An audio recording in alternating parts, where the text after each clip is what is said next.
Hey everyone, this is Mark and welcome back to the Gun Guy channel. If you've been liking our content, do us a favor, give us a thumbs up, subscribe, and if you can, please comment. It really helps us out. This week, we are going to be looking at a round that was developed by John Browning, like every other round that most Americans shoot nowadays. There's no need for hyperbole, Seymour. It was a favorite round of Al Capone, Bonnie Parker, and John Dillinger, and it was responsible for over 17 million deaths in 4 years. We're talking about the 380 ACP. So for those of you who don't think that's a lethal round, guess you were wrong about that, huh? Yeah, I guess so, yeah. We're gonna look at that round and the guns that shoot it right now.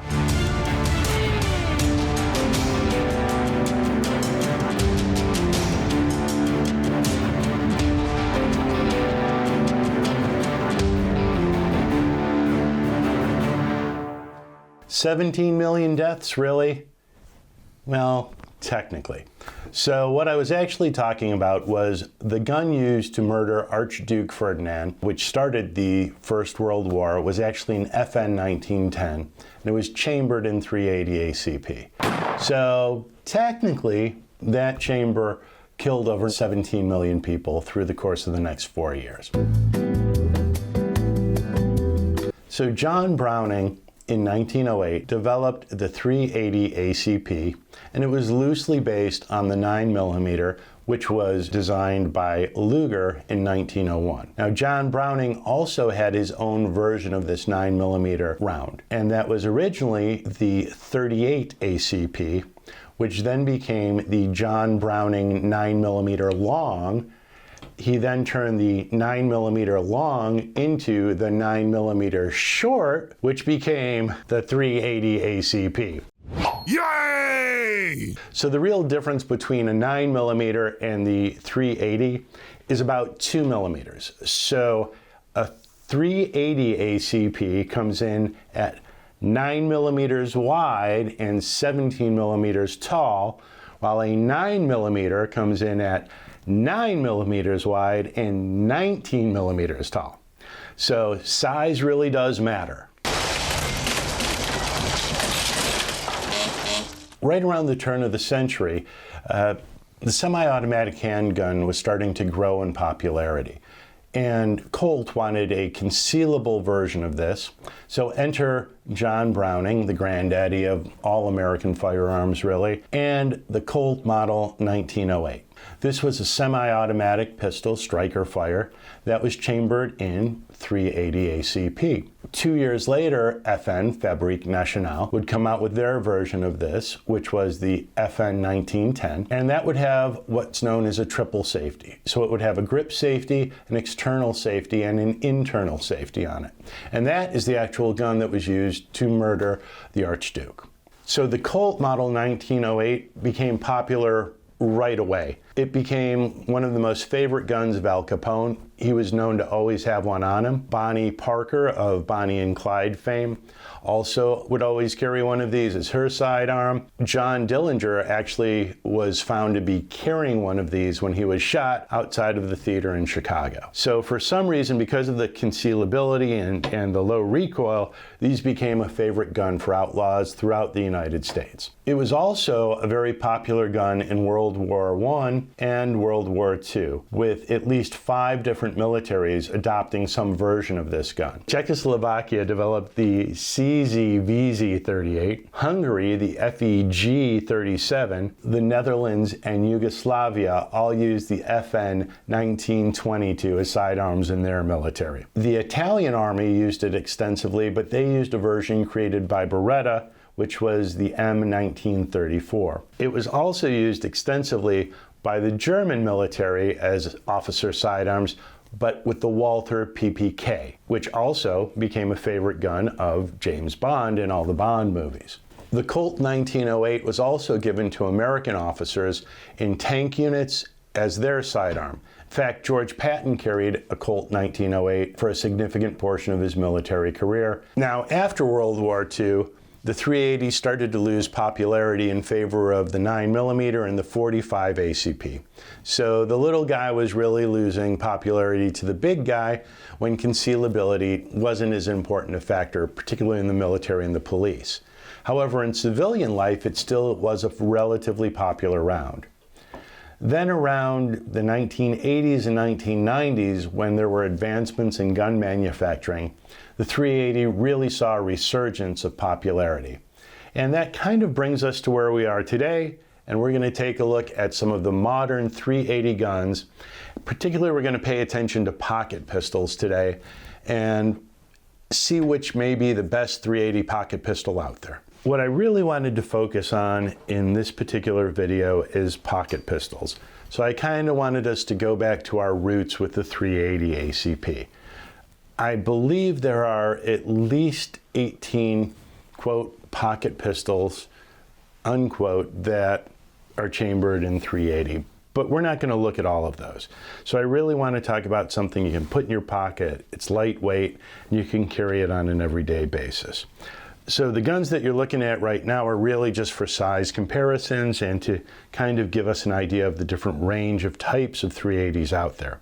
So guns that we're going to eliminate right off the bat, just because they don't technically qualify as pocket pistols in my opinion. Yeah, well, you know, that's just like your opinion, man. Is the Smith and Wesson Shield EZ 380, which, by the way, is an awesome gun, and unfortunately, because it is pretty much close in size to the Ruger, the Security 380, we are going to take that and get rid of that gun. Now, what we're also going to do is eliminate the old school heavy guns, which unfortunately is going to eliminate the Walther PPK.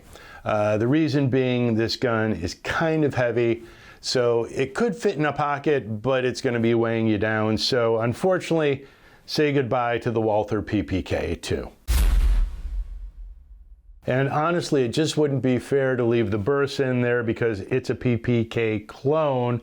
So we're going to get rid of that one as well. And honestly, the sights on that gun are just terrible. So goodbye, Bersa. So we are getting down to only a few guns. Now we're going to leave the Sig P365-380 in here only because we're going to leave the Glock in later, and the P365 is a little bit shorter. But now what we're going to do is go into each one of these guns and see honestly which would be the best pocket gun to carry, and again, in my opinion. Yeah, well. So reasonable minds will have differing opinions. Let's start out with the guest who's missing from the table, and that would be the Glock 42. Now, for those of you who have seen my videos, you know I'm not a big Glock fan. And honestly, I don't know if that was fair because I've never really even shot a Glock. So what I did was I went to the range and I rented one and I shot one. Okay, now that that's out of the way, I still hate that gun. But nonetheless, the Glock 42 is chambered in 380, and I did shoot it. And to be fair, I really did hate that gun. You serious? However, I also rented at the same time the Glock, the G21, which is the 45 ACP, because I was shooting a 1911 as well, and still didn't like the gun, but I didn't hate it as much as I hated the Glock 42. I had all kinds of troubles with it. Now, it could be because it was a rental and it may not have been cleaned as well.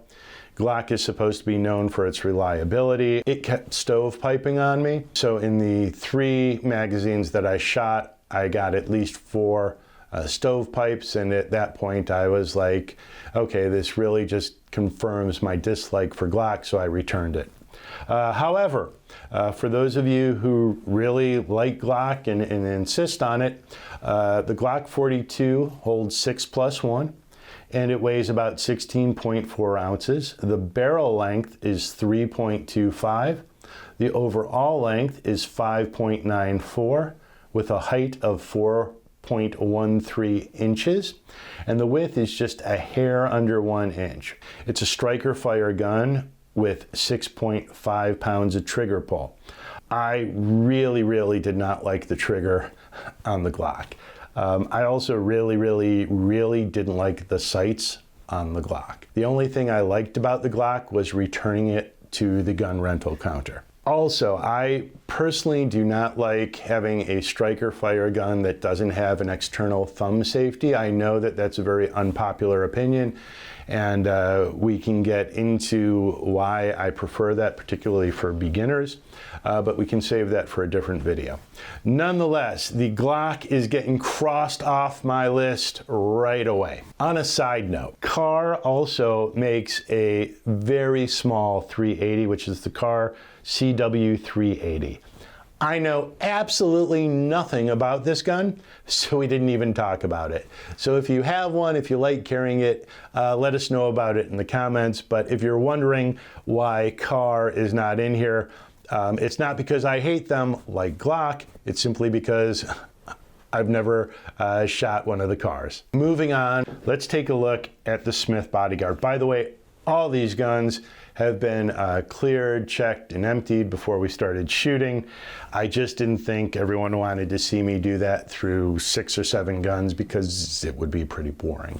So the Smith has a 6+1 capacity, and it weighs in at 14.2 ounces. The barrel on this gun is 2.77 inches with an overall length of 5.23. The height on it is only 3.8 inches, and the width, as you can see, is 0.88. The action on this gun is a double action only. So again, cleared and checked. It does have a tiny little manual safety on it, which honestly I like for a pocket pistol. I don't necessarily think that you need a thumb safety on a double action, which is why I can carry a revolver, which has no thumb safety on it. This particular one also comes with a laser, and it turns on relatively easy. I find aiming this gun with the laser much easier than aiming it without. You double press to turn it off. The pull on this is not bad for an 8-pound trigger. Honestly, when I dry fire this particular gun, it doesn't seem like it's that heavy of a trigger, and I'm trying to see if you can see if we're moving or not. Anyhow, this particular gun came out in 2010, and it did have the manual safety and the laser. And then around 2014, it got a little bit of a cosmetic facelift, a little bit of work on the trigger, and as well as the laser. So this gun stays in the running because it's so small, even though it's a double action only.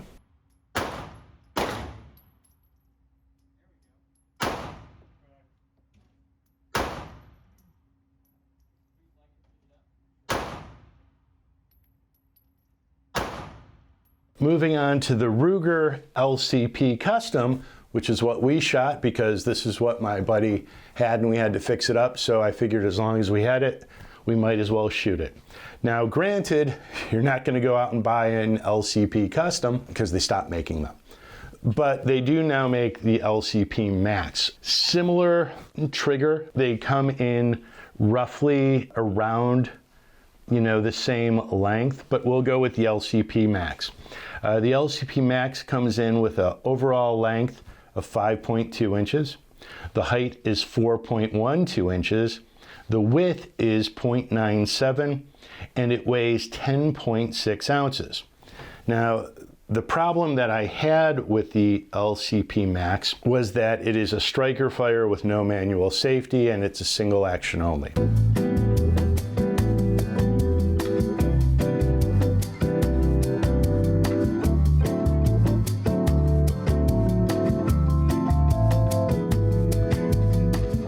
So it does have a trigger safety on that particular gun. I don't really consider that a safety. And I know what people say. They go, oh, here's my safety right here. Well, unfortunately, this is not the only thing that will cause a gun to go bang. So I prefer a safety that prevents the gun from going bang, even when this is not playing a role in it. The big plus of the LCP Max is the capacity. It holds 10+1. So all of these other guns, with the exception of the P365, can't do that. However, since the Ruger LCP Max doesn't meet my particular qualifications because it doesn't have manual safety and it's got a relatively light single action trigger, we're going to take the Ruger off the table.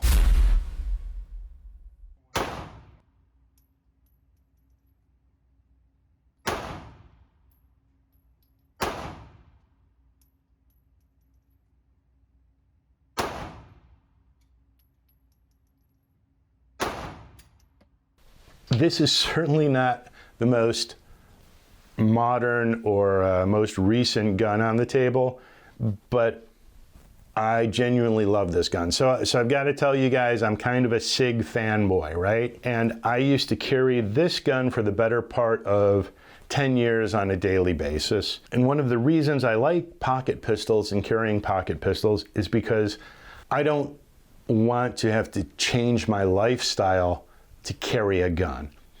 And so I find carrying a 1911 very cumbersome. I find carrying a full-size handgun very cumbersome.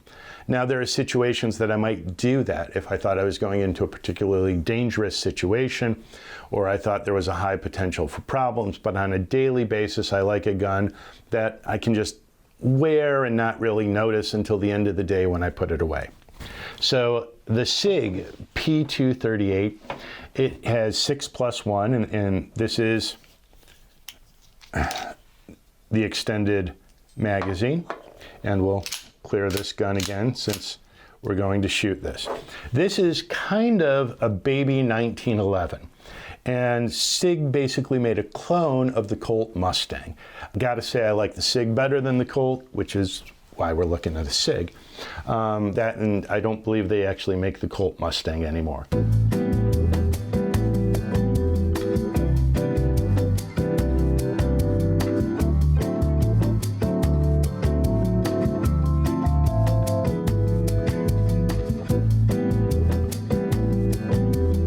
The gun's a little bit heavier than the other guns that we're talking about, but that also helps in the recoil and the shooting of this gun.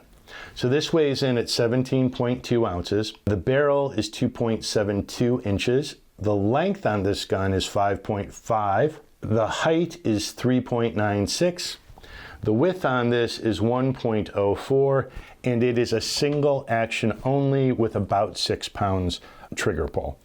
It has a manual safety, and again, I really do like that. Now, the grip on this, I can just about get two fingers on. I really like the sights, and it's a super crisp single action.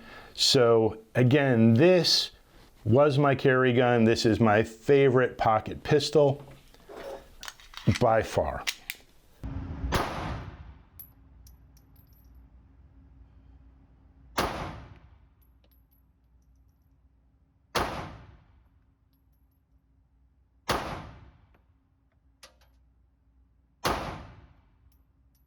Until the P365.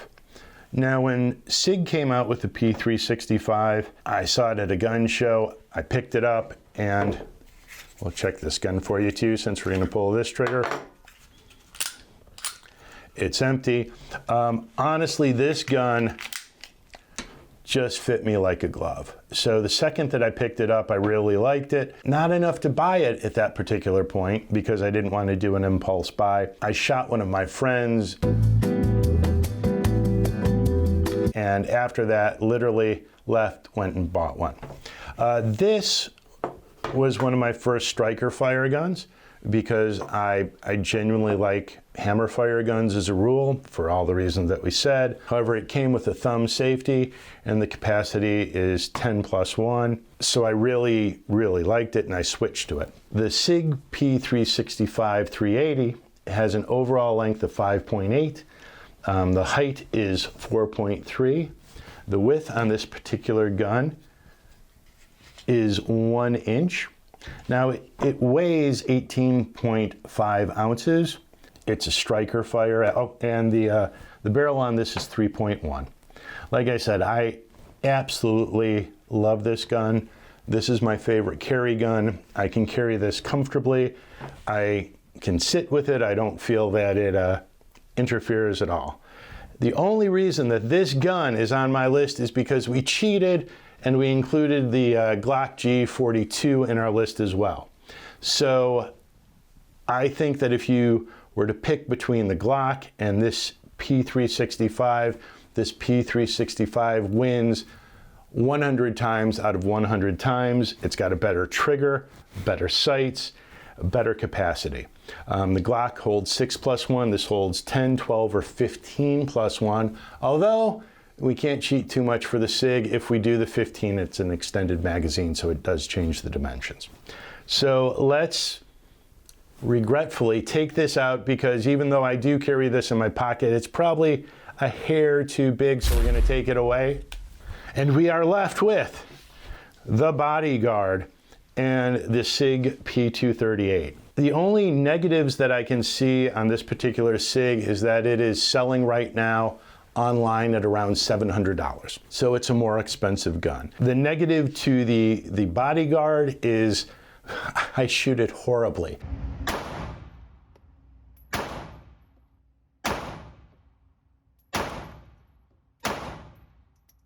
So if I were to have to make a recommendation, I'm going to go with my old carry, remove the Bodyguard, and we will be left with the Sig P238 is my choice of carry for 380 ACP pocket pistols.